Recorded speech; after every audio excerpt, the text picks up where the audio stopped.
Good morning everybody. आज जिस series में हम लोग अपने प्रोग्राम को कर रहे हैं उसकी चौथी कड़ी में आज हम मिल रहे हैं। अभी तक 3 एपिसोड इसकी रिकॉर्डिंग हो चुकी है और आपके समक्ष आ चुकी है। आज ये चौथा एपिसोड है जिसमें क्वेश्चन नंबर 31 से लेकर 40 तक आज हम लोग इसमें सॉल्व करेंगे, जिसमें बिना कोई विलंब किए मैं शुरू कर रहा हूँ। ये पहला क्वेश्चन जो आपके स्क्रीन पे अभी दिख रहा है कि हड़प्पा सभ्यता किस युग की सभ्यता है। ध्यान दीजिएगा, बहुत ही महत्वपूर्ण और अच्छा सवाल है। बार बार एग्जाम में पूछा जाता है कि हड़प्पा सभ्यता किस युग की सभ्यता है। लौह युग, ताम्र युग, कांस्य युग, इनमें से कोई नहीं। तो ये जो कांस्य युग है, ब्रॉन्ज एज, ये सही आंसर है। और अगर इस तरह के प्रश्न पूछा जाता है तो ये सही आंसर है और आपको यही आंसर करना है।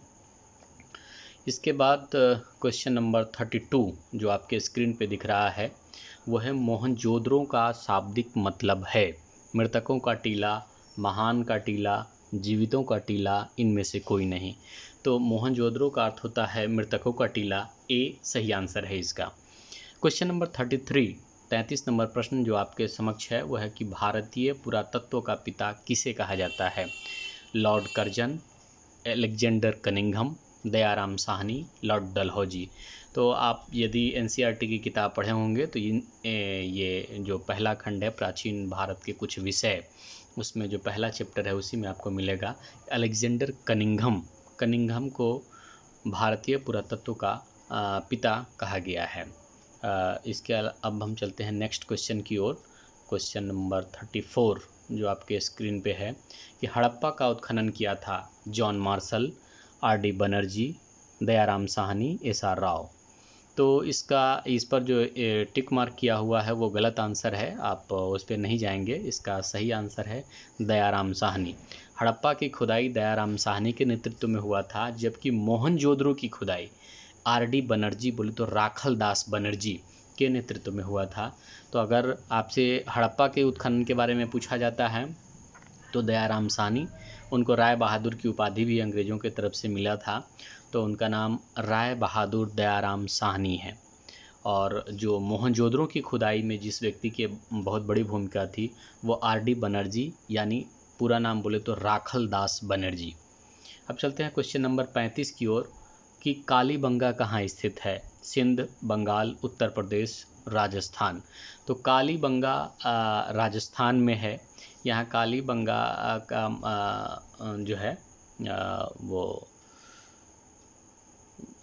राजस्थान में है। इसके अलावा जो क्वेश्चन नंबर 36 चलते हैं, अब ये है कि पाटलिपुत्र नगर की स्थापना किस नदी के संगम पर की गई थी।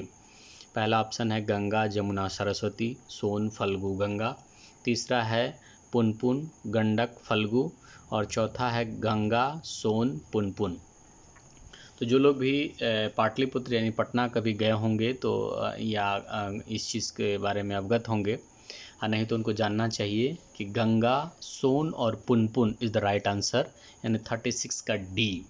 गंगा और सोन और पुनपुन, ये तीनों का जो संगम है वहीं पे पाटलिपुत्र की स्थापना की गई थी, आजकल जिसे पटना के नाम से भी जाना जाता है। क्वेश्चन नंबर 37 जो दिख रहा है वह है कि भारतीय इतिहास का कौन सा काल स्वर्ण काल के नाम से जाना जाता है। मौर्य काल, गुप्त काल, मुगल काल, अंग्रेज़ों का काल। तो इसका सही आंसर है गुप्त काल। गुप्त काल को खासकर सोने के सिक्के उसमें काफ़ी मिले हैं, इसलिए उसको जो है गुप्त काल को स्वर्ण युग कहा गया है।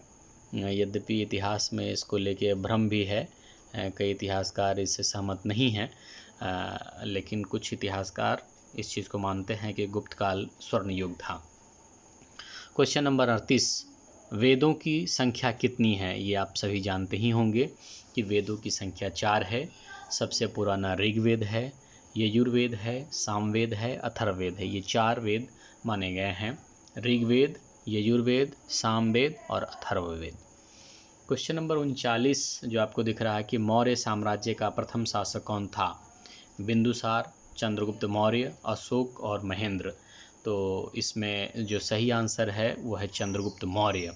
चंद्रगुप्त मौर्य को ही चाणक्य ने अपना शिष्य बनाया था और उनके नेतृत्व में जो नंद वंश था उसका अंत हुआ था और वहाँ पे मौर्य वंश की स्थापना हुई थी।